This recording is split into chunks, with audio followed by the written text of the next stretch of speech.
Iran സമാധാന ശ്രമങ്ങൾ ഉപേക്ഷിച്ചിട്ടില്ലെന്നും നിലവിലെ വെടിനിർത്തൽ കരാർ അവസാനിക്കുന്നതിന് മുമ്പ് വീണ്ടും കൂടിക്കാഴ്ച നടത്തുമെന്നുമുള്ള സൂചനകൾ വന്നതോടെ ക്രൂഡ് ഓയിൽ വില ഇടിഞ്ഞു. അതോടൊപ്പം പ്രധാന കറൻസികൾക്കെതിരെ അമേരിക്കൻ ഡോളറിന്റെ വിനിമയ നിരക്കിലും മാറ്റമുണ്ടായി. ഇതോടെ രാജ്യാന്തര വിപണിയിൽ സ്വർണ്ണവില ഉയർന്നു.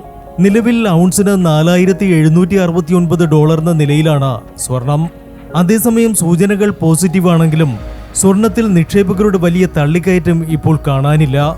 മുൻകാല സമാധാന ശ്രമങ്ങൾ പരാജയപ്പെട്ടതിന്റെ പശ്ചാത്തലത്തിൽ സ്വർണ്ണവില പരിധി വിട്ട് ഉയരാനും മടിക്കുകയാണ്. പുതിയ സംഭവ വികാസങ്ങളിൽ വിപണി പ്രതീക്ഷയിലാണെങ്കിലും US ഫെഡറൽ റിസർവിന്റെ അടിസ്ഥാന പലിശ കുറയ്ക്കൽ തീരുമാനമടക്കമുള്ള വിഷയങ്ങളിൽ ആശങ്കയുണ്ട്.